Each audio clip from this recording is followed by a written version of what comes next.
Across the beloved body of Texas, the life of man is persecuted and oppressed.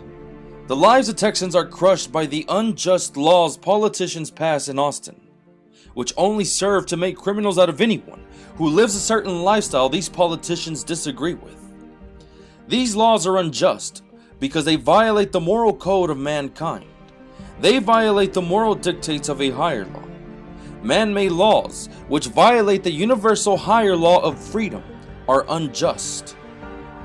If there is a law which makes one a criminal, when they have done no harm whatsoever to any life, liberty, or property, then that law is unjust. There should be no law which locks people up for exercising their free will if it harms no one in the process. When politicians write laws which criminalize peaceful and harmless behavior on the grounds of lies and misinformation, or even on the grounds of simply disagreeing with that particular lifestyle, they become the perpetrators of oppression. They become the very source of the dark force which violates the universal higher law of freedom among mankind. When politicians pass laws which only serve to erode freedom, then they are unfit to serve. Politicians are unfit to serve when they go against their very purpose as public servants, their purpose to preserve and advance freedom. When a politician violates his purpose as a public servant, he is an unjust politician. Such politicians refuse to fight for the complete legalization of cannabis. For the sake of politics, they refuse to do so. Such politician believes government can best handle your life, even better than you can yourself, and so they pass laws which aim to do just that. When politicians pass a law which violates the individual rights of man, then that law is unjust. The only purpose of government and the only purpose of politicians is to preserve and advance freedom. Nothing more, nothing less. So, when they violate this purpose, when they pass laws which erode freedom, they are giving rise to oppression. Oppression which usually goes unnoticed because it comes hiding underneath a false cloak of morality. As a result, the lives of those who engage in this peaceful behavior are crushed by the oppressive force unjust politicians bring with them into office once they get elected. The lives of the innocent are crushed by the unjust laws which oppress and persecute people for their lifestyle. Oppression is very real in Texas, and it exists in the halls of Austin, where they write up the ways we Texans are able to live our lives.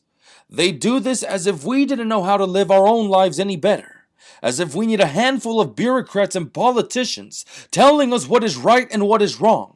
Let no man but God judge us after death, and until then, we are given the power of free will to live out our lives the way we see fit. And as long as the life, liberty, and property of others is safe, no one shall step in our way. This is our pursuit of happiness. This is the American way. Who are politicians in Austin to judge us and to tell us what is right and what is wrong? Who are politicians to whip us into their impositions? Who are they to tell us what to think, what to say, and what to do? We are free men and women. We wield the power of free will. They may block us from writing legislations or passing laws, but they cannot legislate our willpower to preserve and advance freedom. They cannot regulate our willpower to fight for justice. Libertarians across Texas are rising against these unjust laws, which oppress many Texans in need. Libertarians and Texans are rising against the unjust laws which force many Texans to choose between suffering, running, or becoming a criminal. People are getting thrown behind bars because of a law which criminalizes a plant that has never once taken a life. Innocent lives are imprisoned for growing, consuming, or possessing a plant which harms no one. Politicians in Austin have criminalized a plant which would in fact bring marvelous benefits to Texas were it legalized. Unjust politicians in Austin have criminalized cannabis when it has proven to create jobs, generate revenue, attract wealth, and even save lives. Why are they even debating the issue? Legalize it at once. Libertarians are demanding justice in Texas.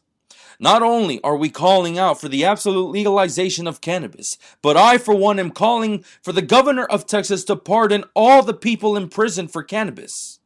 I am calling for the governor of Texas to pardon those with a felony on their record due to cannabis. This is the right thing to do, and it is the first step forward to creating the libertarian vision in Texas. Furthermore, I call for the abolition of laws which make a crime out of a behavior which produces no victim. This is a criminal justice reform that we need in Texas. A libertarian criminal justice reform where the state abides by the old libertarian principle, no victim, no crime. Let's stop the persecution of innocent lives, and let's stop the oppression of Texans. Let's stand for the individual rights and the freedom of all Texans alike, and let us fight for the justice of those who are the true victims of a crime against their dignity, and a crime against the higher law of mankind, the law of freedom, the law of self-determination. Thank you.